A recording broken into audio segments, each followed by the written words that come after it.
So yes, Alrighty. so for today, for the integrity capital training, we're going to talk about appraisal checklist on the phase 2 process in order to identify the steps we need to go through. We'll also talk about, if the time allots, some of the additional aspects and elements of the phase 2 process, i.e. underwriting, credit, underwriting, processing, etc., to try to get some clarity on that. So we'll start here. And I think it's important as this document's coming up, I think it's important to, really understand, appraisals in general. So an appraisal for a commercial property, whether it's an acquisition, refi, or construction, really tends to deal with 3 different types of valuation. The first one is what we would deem a cost approach. When they're doing an appraisal valuation, when you're trying to determine, is this property worth X? Then they're going to look at a cost approach to see if you were to build this thing with the land and the infrastructure today, given all the factors, what is it worth? Just the cost. So that's one approach they take. The second approach is what they call an income approach, where they're going to look at it as if it's an investment property. And if they rented it out in today's market rents with, appropriate expenses to run it, what is that net income? And then they'll take a capitalization rate, divide that to come up with a valuation based on the income approach. That's another approach the appraiser will do in order to determine the valuation. And then the final one is what is called a comparables approach, where they're just looking at it and saying, we're not focused on cost, we're not focused on income, we're just saying, of all the properties that are like kind, that are similar to this, within a reasonable radius and a reasonable historical time period, typically 6 months or less, what is it worth given the sales comps, things that have sold in the last 6 months or so. So anyway, just high level, I think it's important to revisit that and understand those are the 3 approaches that the appraiser goes through in order to determine valuation. And then to remember that the lender is the one that engages the appraiser. And we, at our firm, the loan processor is the contact point for the lender. So pretty early on in the process through our steps, probably the first conversation with the lender when it converts is going to be saying, hey, we're the contact point for the appraisal because you're going to go through this list of questions that you're going to be asking in order to make sure that the appraiser is appropriately equipped to do their job. And we don't leave any stone unturned, which is, again, our focus is being proactive. So all that to say, Tom, if you want to kind of take us through the list for the appraisal checklist for phase 2 in the conversation that transpires. Sure.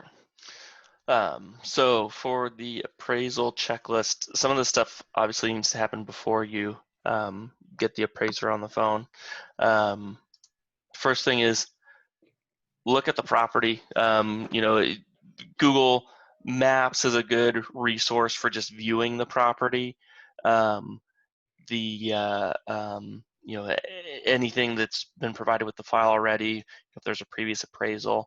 I know it sounds silly, look at the property, what's it going to do, but it makes you, it just gets you on the same page as the appraiser, so he knows what he's looking at, and there's things that, you just want to be aware of what the appraiser is going out to inspect. It's very important to know exactly what the property looks like. It just gives you an idea of of what's being appraised, and let you have more of an intelligent conversation with the appraiser. If you're trying to tell him he's going to go out and see this amazingly, nice apartment complex, and it turns out it's kind of in, maybe a more rundown part of town. It just doesn't sound as though we're kind of like on the same page with the borrower or know really what we're doing. So, Google Maps, poke around, see what you can find, make sure you understand. And also, it could be you're telling the appraiser to go out and appraise a single story office building, and you look at the maps and why is it a 2-story building there? Just that sort of thing. So make sure you go, poke around on Google Maps. Next is, have the comparables been received? So that's something that we talk about on the transition. Where do we get the comparables from? We need them by the time the appraiser's contacting us, just to be ahead of the game on it. So make sure we've got the comparables received and in the file. Next step is Let me just jump in real quick on that, Tom, Sure. too. That's good. I think it's important just to notate, where do we get the comps? And I think, for the phase 2 and the processor, just to make sure that typically you're going to get that from a commercial broker that might be involved in the transaction, because they're going to have access to that. The borrower might have access to somebody who can get comps, or we're going to use some of our own sources internally. So I think it's just important that people know, where do we get comps, like we talked about comparables. We want to get those for the purpose of making sure that we know in our own mind that this thing should be able to appraise okay. So that's sort of the motivation behind it. So that, and we can also give those to the appraiser as well, that they can hopefully utilize. So anyways, just some added color. Okay. And then, so once, so this is kind of before we get in contact with the appraiser, obviously make sure we know what's being appraised and make sure we have the comparables, in the file. Once really Can I interrupt for a second? Sure, go for it. Yep, any So questions, go for it. for the comparables, once they send those or we get those, how do I review those? Do I need to have somebody review those? How is that? Great. I mean, I'm not really sure what to do with them other than to send them. Well, Tom, do you want me to take it, or you want to take that? I can kind of explain how I handled it, and then maybe if you want to add to it, does that work? Yeah, sure. Okay. So I would review them, and take a look at them, just for 2 reasons. One, make sure that they're they're comparable to our property. I know that we're not licensed appraisers, or specifically a guru on every property type, but if somebody's sending you comparables that are, let's say, all 20,000 square foot warehouses, and they're asking us to appraise a 10,000 square foot warehouse, it's good to kind of just bounce it off of them and just say, this is what I'm seeing, this is what you've provided, just want to make sure we're on the same page. How does this all correlate? And to a degree, it's per square foot comes into play. So that does come into a factor, but also property type, large versus small comes into a factor too. It's not just a straight square foot to square foot, correlates. So it gives us an idea as to make sure that if there's anything glaring out on those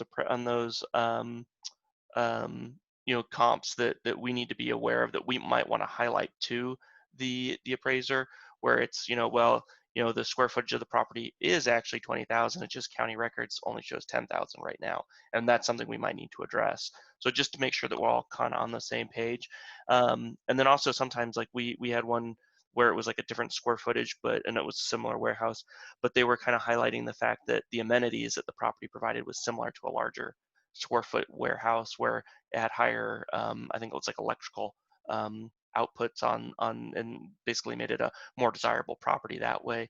So it's good to review and make sure you understand, but Mhm. you're not really going to be in there necessarily tossing out comparables and saying no, like this isn't comparable, unless there's something really completely off course with it. Then have a conversation with whoever provided it to you, so you're both on the same page and make a decision from there. Is really how I would handle it. How I would handle it when I was doing it. I don't know if Okay. you want to expand on that, Dave. Yeah, that's good, Tom. So if you think about it, you're going to, so for example, if you just say income properties, okay, so when we say income properties, we're talking about individuals that are buying a property or refinancing where they have, a tenant or tenants in there, okay? Mhm. Then what you're going to be looking at on the comparables is, simple things like, are the square footages in the ballpark? If we have a comp that's a 50,000 square foot and it's a 10,000, that's probably not a comp, right? Right. Um, you're looking at maybe the rental rates. If you see a huge discrepancy on rental rates, then that just should raise a red flag for you to kind of go, okay, something's not, something could be a problem here. If we're dealing with owner occupied, and then the other one would be price per foot. If we have a $500 price per foot, that a $300 price per foot on the acquisition, and everything in the comps ends up being 240, we're probably going to have an issue, right? Because now we're Mhm. like, so, or if nothing else, all your curiosity to say what am I missing? So you're looking for like kind discrepancies, okay? Mhm. Um, so the next thing would just be owner occupied, which again would be more square footage, price per foot, and the asset type, right? So if somebody's buying a medical office and you get a bunch of comps that are all retail, you're kind of going like, okay, this just doesn't, this isn't like kind. I need something that's a medical office comp. Um, Right. so that's what you're trying to focus on is, am I seeing consistency or discrepancies based upon those things? So that's what I would focus on. Okay. Perfect. Thank you. Yeah, cool. Okay, so comps, receive comps, obviously, review them and such. Um, and then for really when the conversation starts with the appraiser, um, it's good to just ask them what they are, um, what their assignment is, just to make sure that that they're being assigned the right task. I know it sounds funny, but we've had before where appraisers, I guess best example was I had an appraiser call me and tell me, he's been assigned to inspect the Black Rock coffee, I think it was. Um, and I searched high and low through all my deals. I had no Black Rock coffee. Even asked Dave, like, hey, did you start a Black Rock coffee deal? And no. And then we finally realized it was this retail center, large retail center we had, and one of the tenants was a Black Rock coffee. So, he thought he was just going into there to appraise one unit in a retail space. And, we, he was just completely off base as to what we were doing. And when I explained to him, like, no, this is, X number of tenants, square feet, blah, blah, he was kind of like, wow, okay. Not what I signed up for, but let's get this done. So, Right. that's, sometimes it's more minor. I've had situations before where they didn't realize that the building was owner occupied versus leased. Just situations like that. So it's good to just ask them, hey, what's the assignment on this one, or what did the bank request of you, just so we're on the same page. And it just to out the gate, starting on the right foot, really. So if there's some discrepancy there, just make sure that you're giving them the full story. On that, also, it's a good time to, if it's a purchase or anything like that, it's a good time to bring up if it's a less than arm's length transaction, because the bank normally doesn't send it over to them and saying like this is a purchase, and the buyer is buying it from a family member or another entity they own or whatnot. They just look at it as a purchase, which that could really come into play. If you're selling your property to your cousin Lou, obviously you're going to give him a better deal on the sale, or if you're selling the property from yourself to yourself in some sort of entity to entity transaction, you're giving yourself a better deal, and it's going to be less than market value most likely. So that's the situations where the appraiser needs to be aware of, and then just for transparency, it makes the appraiser doesn't want to uncover that mid-process and kind of be like, why wasn't I made aware of this? So just transparency overall. It's good to make sure they know exactly what they're appraising and how the transaction's taking place if it's a change in ownership. That way they're going to be able to review it and give the accurate value. And I'll go over in a bit more detail, but the next 3 sections are just going to cover the appraisal type or the appraisal approach that they're going to do, and that can be determined by the assignment also. So if they're going to inspect something that they believe is an investment property, they might be looking at it as an income approach, when truly it's more potentially the income approach, or like the lease aspect of the property, is not quite as heavy as some of the other factors on it. So when we're asking them what the assignment is, really after that we're moving on to what type of evaluations has the lender requested that you do on the property. The first 2 here, sales and income, pretty typical on most properties, and the cost approach not used as often. So sales, that's basically just comparing it as to what would a similar property in the area sell for, comparable property sell for in the area on the open market.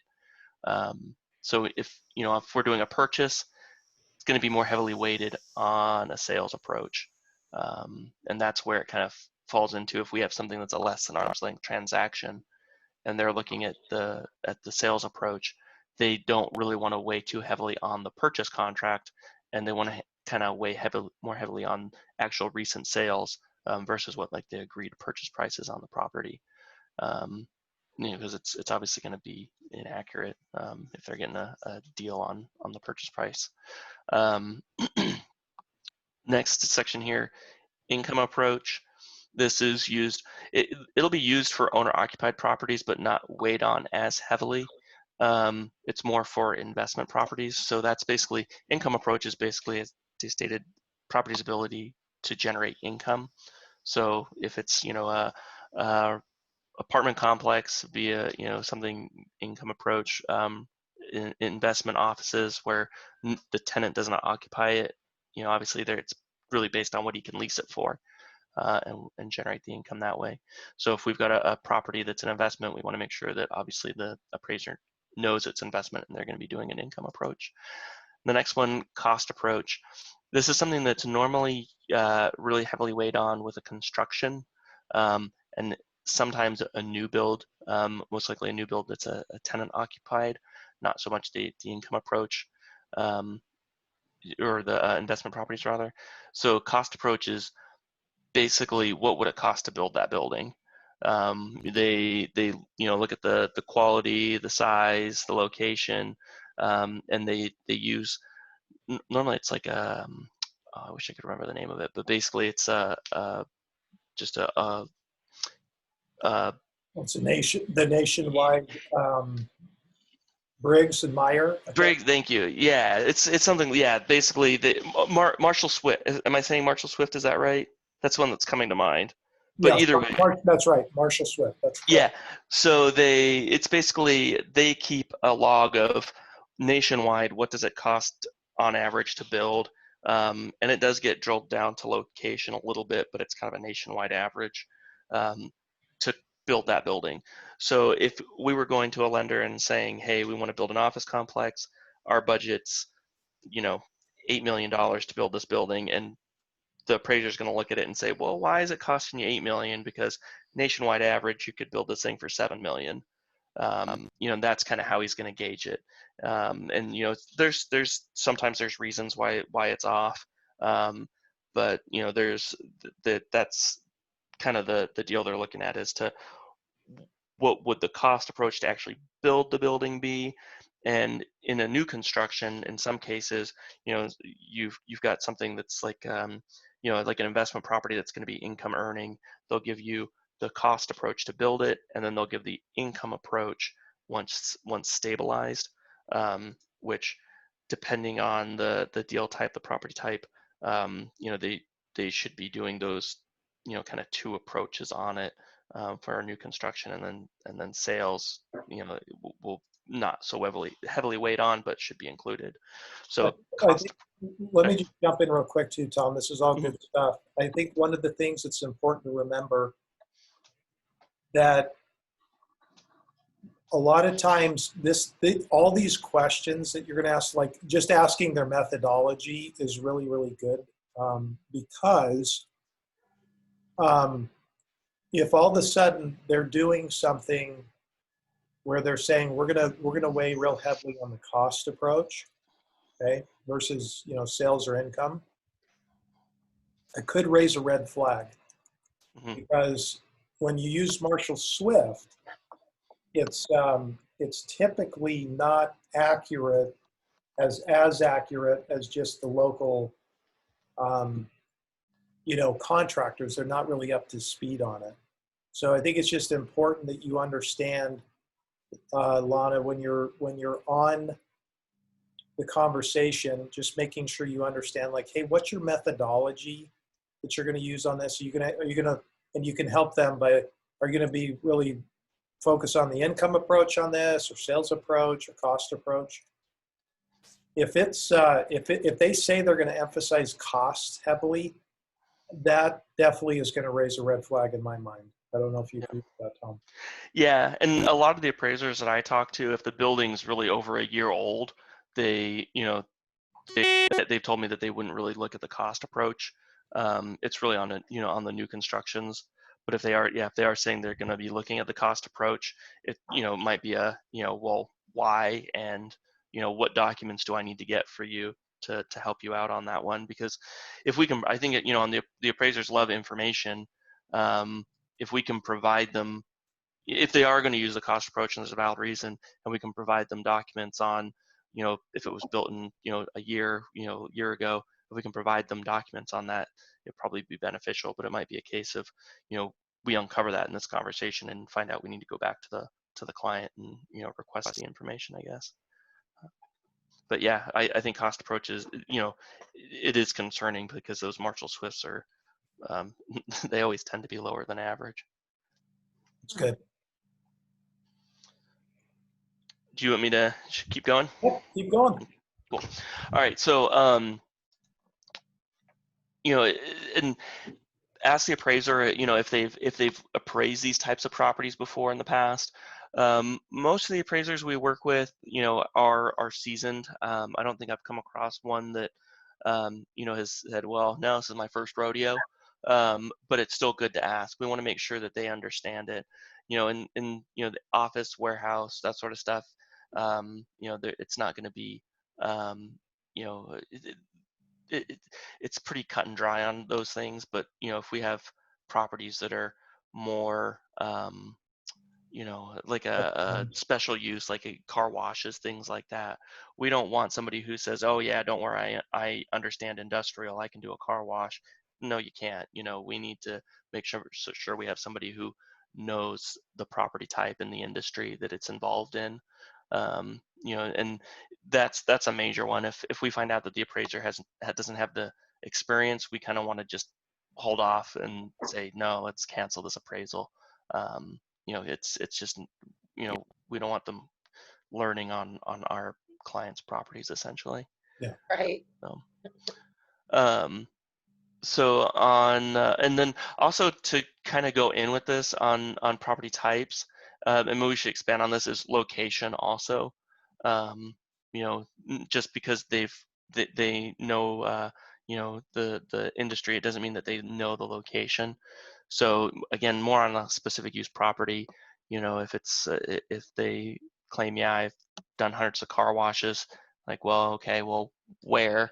That's going to be a good question to ask, because we got burned on one of those where we had the car wash guru of Hawaii, I think he was, and just didn't know what it took to make a car wash happen in Arizona.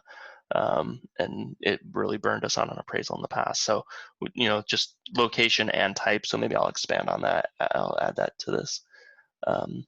Yeah, that's good. So we've included. Let's add that. And I think it's important to note too, that if you run into issues, that it's important to understand these, if a red flag comes up, then, that's a hard stop, right? That's a pause, time to have a conversation internally with your manager or with the lender to say, hey, were you aware that this person has never done these types of properties before, right?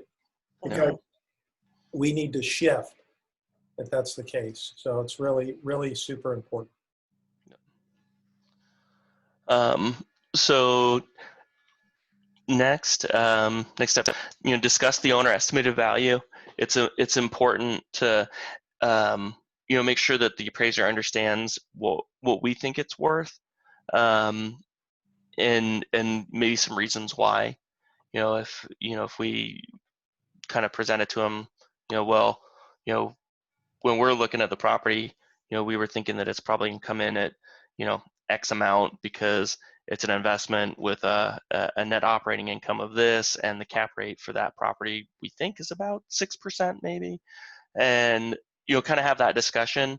I feel as though when we open it up to discussion that way, the appraisers are more open to conversation, as opposed to if we out the gate to say, well, what do you think it's worth? I found that kind of shuts them down pretty quick, and they just, well, I haven't looked at it, I just got this, I don't know. But if we open it up with, this is, showing that we have put some thought into it, not like we think it's worth 18 million because that's a really nice number. They're willing to say, well, okay, obviously you understand this, where the values come from, and they'll have a conversation. It also kind of, lets them know, out the gate, if we're kind of, pie in the sky value, it gives them a chance to say, well, I don't think you're there, even if they haven't done too much research on it, and just kind of a gauge, like a barometer as to potentially which way this is going. And then, you can kind of put these two together, communicate what you need to accomplish on your loan, and ask them if you see a problem. Kind of let them know, we think that the property is worth 10 million, and we have to stay under 50% loan to value. So that's why we're doing a loan of 5 million. Does that all sound reasonable as far as the value? Kind of, the appraisers don't like to be put into a corner as to, give me a value over the phone. But they seem kind of open to conversation if you present it as to well, I've done my research, how do you feel about it? I don't think I've had an appraiser, yet kind of out the gate just say, oh yeah, looks fine, looks good. But it normally at least tees them up that, this is what we're looking for, and, kind of works into the later questions of if there is an issue. It's like they know where we stand. If there's an issue, let me know, and kind of guides it that way. So I think after we've had this discussion as to what we think the value is about, going to be coming in at, and how we kind of gauged our loan amount off of what we believe the value is at, and if they see a problem, kind of it's more so teeing them up to know that we're looking for input, but they probably won't be able to, they definitely won't be able to give us a hard yes no at this point. But we need to request the information that they're looking for. They'll normally. One thing just to add on that, Tom, Sure. and I know you've kind of said it, but I think it's important to emphasize, Lana, that when it's important, and this isn't manipulating, it's basically making sure that we're all on the same page and that we're heading down a road that, is going to be successful. So it's important to make sure, hey, this is what we're trying to accomplish. This is the loan that we're getting, the loan to value, et cetera, et cetera. And so I think it's okay to just let them know, hey, if you feel like that's a problem, we really need to know, because we don't, this person has a lot at stake. So the appraiser just needs to understand that, so that we're not going to be wasting time. So, because if appraiser looks at it and, they say, hey, Lana, I think this guy's nuts. There's no way this guy's worth 280 a foot. That's a hard stop, Mm-hmm. So anyways. No. Yeah. So next, you're going to want to have the conversation with the appraiser and ask him what information does he need. Depending on the the occupancy, the property type, he's going to have different needs on information. If it's a owner occupied property, he's probably not going to need to see a rent roll. It doesn't exist. If it's an investment property, he needs to see the leases. If it's a cost approach, he's going to need to see the construction details. Make sure that he emails that list to you. You don't necessarily need to go, if he's got it available on the phone. Sometimes they do. Sometimes they, once they've reached out to us, they really haven't even looked at the details yet. I've had that before, and they really don't have a list. But from this conversation as to what's your assignment, and making sure that's drilled down accurately, and what methodologies are they going to use. At that point, they're going to know, well, this is the information I need. So they need to send you a list. At that point, we should have most of the information the appraisers are looking for. In some cases, they do ask for a little more like nitty gritty on some of the investment sides or income sides that, where they want to see. I've seen them ask for like monthly breakdowns on things before instead of just annual. But for the most part, we should have it. It's good to furnish the appraisers with as much information as we can, because basically if they don't have the information, they have to look at, kind of comparables, and kind of guesstimated off of comparables. Like cost. If we're doing a new construction on a car wash, if we can't give them a car count, they have to look at other data and kind of guess and assume what the car count's going to be. Well, if somebody's picking a location for a car wash, it's because they know that it has a good, strong traffic count. And we want to be able to use their information as to, why they chose that location. Things like that are important. If we can, we want to get the appraiser the information, so he's not guessing or having to, fill in or backfill off of just public records and things like that. If there's anything that's missing from the appraiser's request, reach out to the borrower and get that information. When you're requesting the list of information, talk to the appraiser about comparable sales. Ask him, hey, when I send over this information, we've got lists of comparables that we think that are comparable to the property. Can we send those? I don't think I've ever had an appraiser say no to that. They always love information. They doesn't mean they're going to use them, but at least they can see what the client or what we feel that the property is comparable to, and it helps them in their process. A lot of the comparables they can pull off of their systems, but I've never had an appraiser not say yes, please send that. Then this kind of ties into the conversation of discuss the owner's estimated value. We've kind of set them up and let them know this is what we think it's going to come in at, and this is why we've put our loan amount at the amount we've requested, because we think it's going to come in at loan to value, loan to cost of X percent.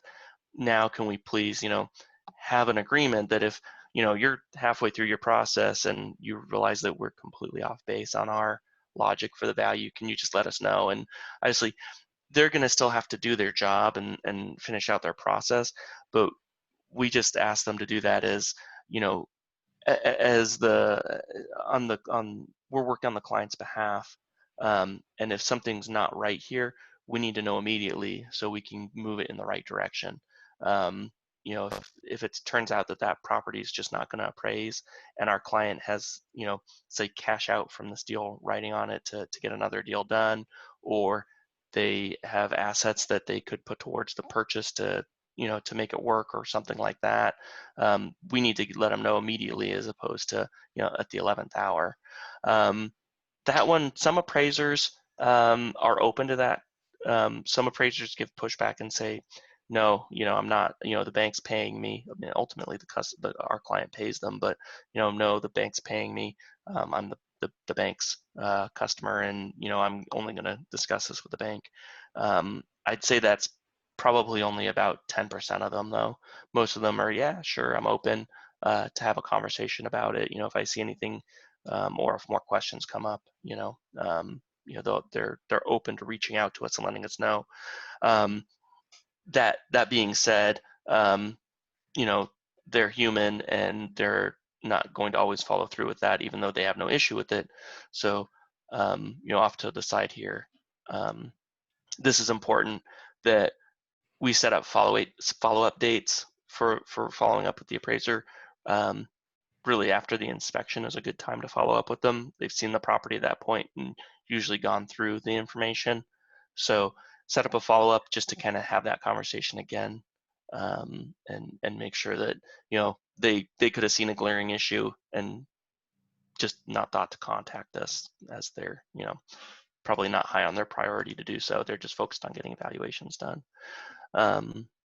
So, you know, if the appraiser does come up with something, you know, here's the issue, here's the problem, you know, that's a good time to kind of just round up with everybody and just say, how do we approach this? What do we need to do? And go from there. And sometimes it just could be an issue of the appraiser might need some more information. So just be aware of that. You know, if they're coming back saying, you know, the properties in the area aren't leasing for what, you know what you've got it, you know, noted for an NOI, you know, it might be at that point maybe the buyer or the seller or whatnot has updated leases that the appraiser just needs to get, things like that. So just have the conversation, and sometimes you can find the solution on your side. Otherwise, you know, round up with everybody. Before you let the appraiser off the line, definitely make sure that we know, you know, what the due date is and what's going to prevent them from hitting that due date. You know, the due date on these commercial appraisals, as you're probably aware from your experience, they're kind of set in stone. You know, if they accept the job and they say they're going to get it done within 2-3 weeks, they have a hard date to get it done by. And there's a reason for it. You know, if transactions are, you know, if their transactions could be on the line if they're not providing the appraisals. You know, purchases could fall through if we don't have a value to get the financing done. So we need to hold them to those dates. But on the flip side, if they've got a date to get things done by, but they're not getting the information or the access that they need to make it happen, that's not really on them. So we need to make sure that, you know, if they've got a due date, you know, what potentially could prevent that from happening. You know, if it's just an access, get me the information, that's something we can control. Obviously, we need to be on top of it. You know, we need to make sure that there's nothing outlying on their side that we need to be aware of that could prevent it. If so, you know, that's something that we need to address on, you know, case by case. But, you know, we need to hit the things that are under our control. And then last section, once we've got the list of items required from the appraiser and we've got that information back to them, at that point we want to get them in contact with the appropriate party to walk them through the property. And that could be, you know, it could be different for different transaction types. You know, if it's a purchase, it's good if we can have the listing agent available to walk them through the property. Obviously, the listing agent listed it at a certain purchase price for a reason, and he'd be a good person, an advocate for the purchase price. If it's a business that's owner occupied, we might have a situation where the guy running the show might not be the person to talk to. It might be the one of his right hand guys that just knows the maintenance of the building and the ins and outs of it, that can show the property off better and walk them through it. So that's where we want to make sure that with the client, who's the best person to have at the walkthrough on the property, and get the appraiser in contact with them so they can obviously hit their due dates on the inspection and get things done. It's great. That's really good, Tom. So does that help, Lana, just in general? Yes, it does. Thank you. All right. Great. And just kind of like high level, like on these on these calls and these conversations with the appraisers, I know out the gate from my experience with it, when you go through it like a checklist, it comes off really rusty, and I got a lot more pushback from the appraisers than when I approached it as a conversation and just kind of let it flow naturally.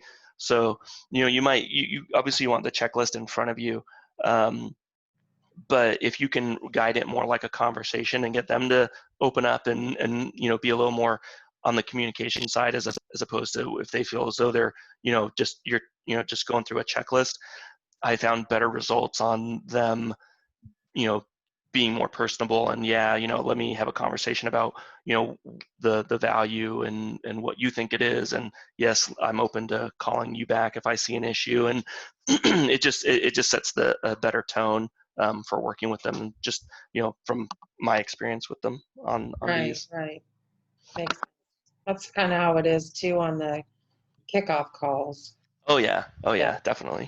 Yeah, I think anything, we need to make sure that we're ticking all the boxes, but it doesn't mean that necessarily we have to, read it as a script, Right. box by box. Yeah. We want to definitely to be relational. So great. Well, that's the appraisal section that we just went through for phase 2 in engaging the appraiser.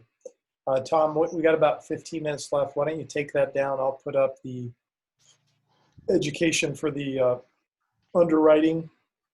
We'll talk a little bit about that just in terms of process, et cetera, see if we can clarify that a little bit more. So, from a, I guess, sequential perspective and clarity process, once, we have converted the loan and had the appraisal discussion, had our, set up our kickoff call, have an appraisal discussion, and then we're really in the section where we're gathering all these pre-commitment items. So we're gathering forms, documents, helping the lender get ready for committee. And that's really the goal of this section. And it's really designed to give the best presentation possible, so the committee can make an informed decision, right? So that's the goal here, is to be thorough so we can have success proactively for the client.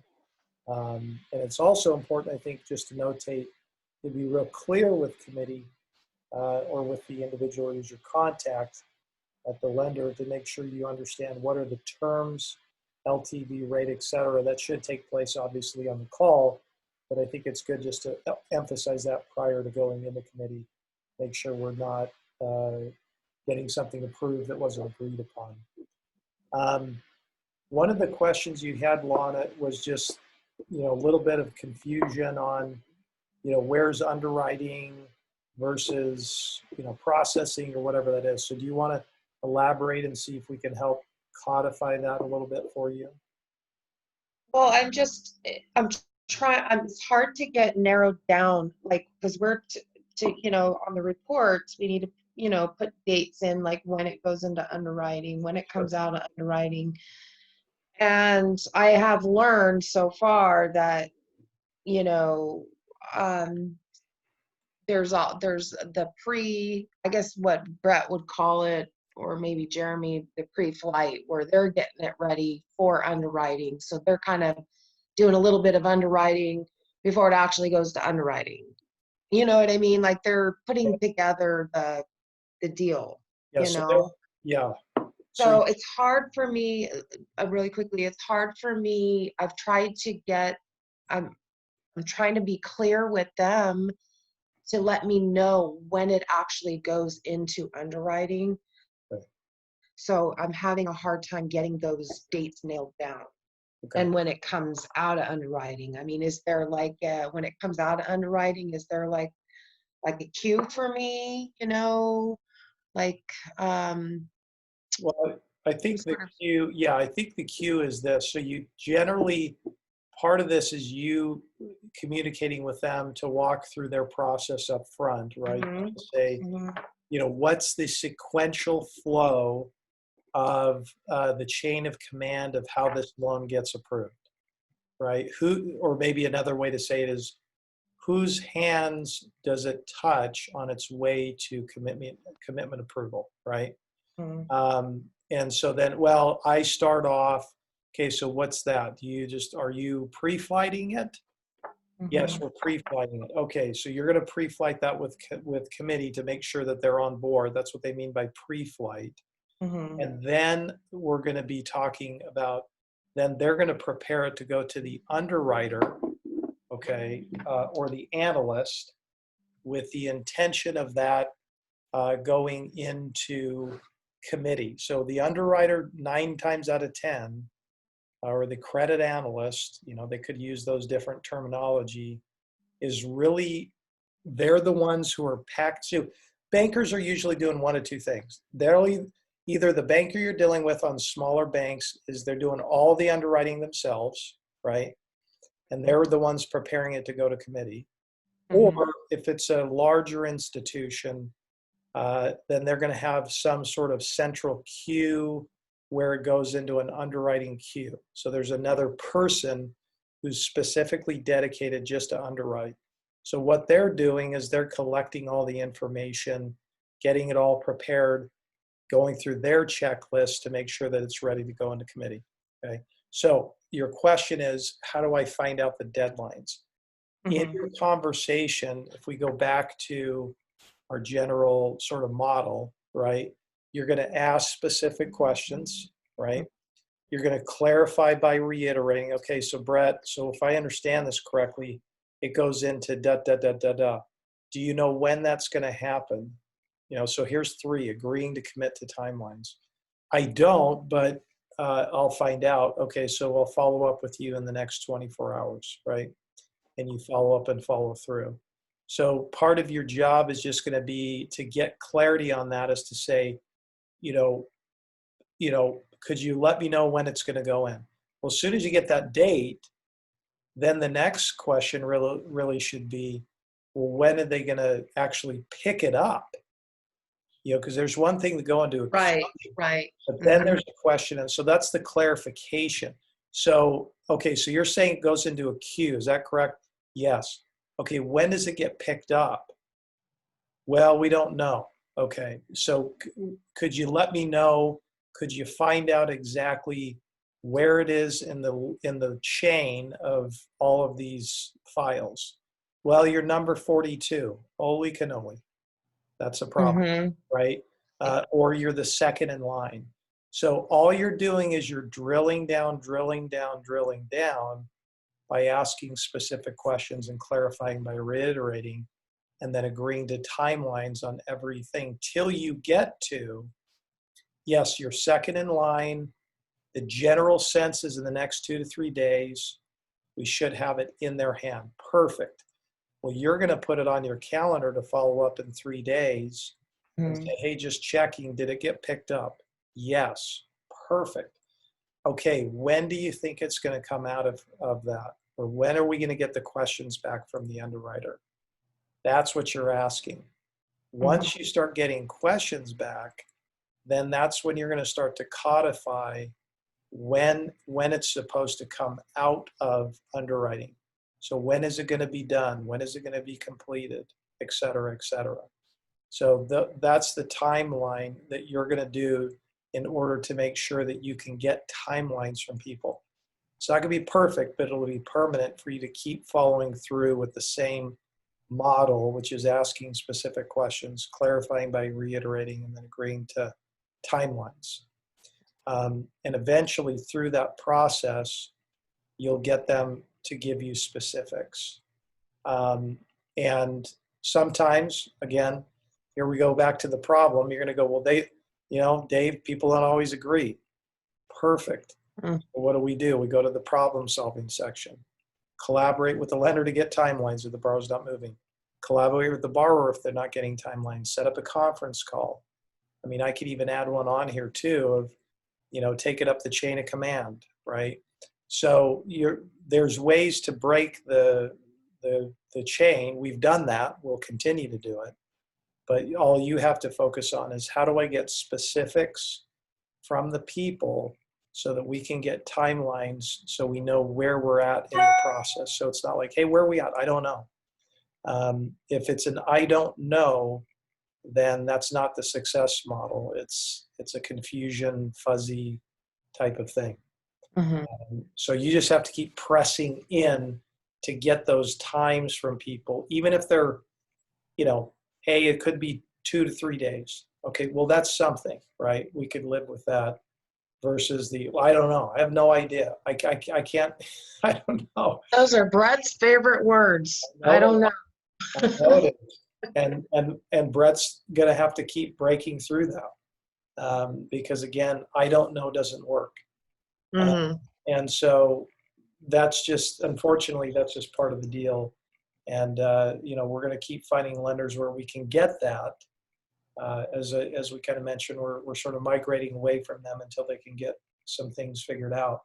Right. But in the meantime, we still have to use this model because Mhm. unfortunately, some people it'll be easier than others. But I think it's important because this is a really critical section of underwriting to make sure that all the information's in, that they have everything they need in order to go in. So does that help answer that? Does that even? It does. It does. I think the biggest challenge is getting them to, going through the process, but getting them to commit to timelines. That's the difficult part. Sometimes it's not, but yeah, you definitely have to push for that. You do. And that's why, now here's the interesting part of this. This is why, now you guys are seeing this, Tom knows this, you're seeing it now. This is exactly why our whole focus of everything we're doing is based upon the vision to be the most proactive commercial mortgage brokerage. Mhm. I mean, this is it. It's because we live in an industry that is completely reactive, okay? They're not committed to timelines. They're not sure what's going on. People are confused and not communicating with one department. That you can see why the value proposition that we bring to the table that we're selling to clients is our proactive process and platform. That's what we're doing. Mhm. And so as much as they may not see all of that, that's ultimately what we're selling to the client is you're hopping on board versus they have no idea what's going on.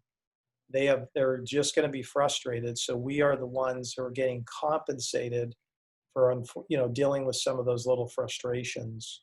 Mhm. And then we just keep learning and growing and changing and getting new lenders. Right.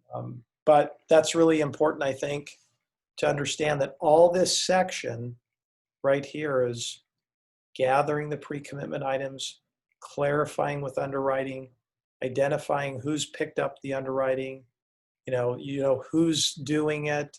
You have a timeline when it's going in and complete and ready to go.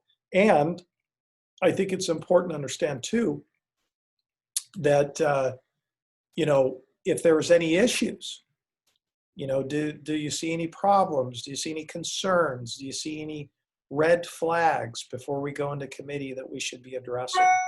Absolutely critical, because if we don't want it going in there with any little blips on it that could cause a problem. So part of your job here is to be asking those questions, making sure that it's ready to go, clarifying the terms and conditions it's going in with. And then really the next step is to review the commitment when it comes out from committee ultimately, right? But so, that's, we're going to probably land the plane because we're running out of time, but hopefully that's helpful for you to just realize. You just have to realize there's one of two ways it typically goes. It's really going to touch the BDO's, business development officer's hand, loan officer. He or she will be the ones doing the underwriting. In many instances, that's better because we kind of know what we have to deal with. In other instances, it will go into an underwriting team, a back-end team, in order for them to do it. We don't like that as much.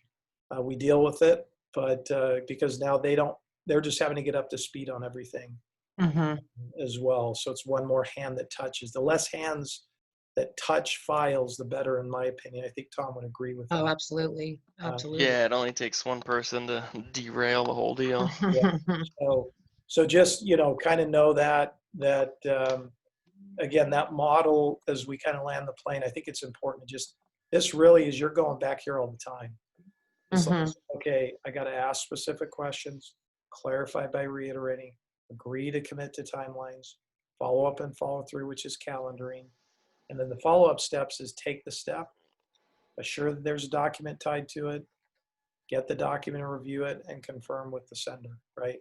So that's just collecting documentations. And then we're always going to be running into problems, but that's part of this, is we're just going to keep becoming better problem solvers at the end of the day. So we're going to be, that's the value proposition Integrity Capital brings to the client, and why we've had so much success is just because we want to stand out to be not the broker who just shoves packages somewhere and holds our breath and says, all right, get me paid when we're all done.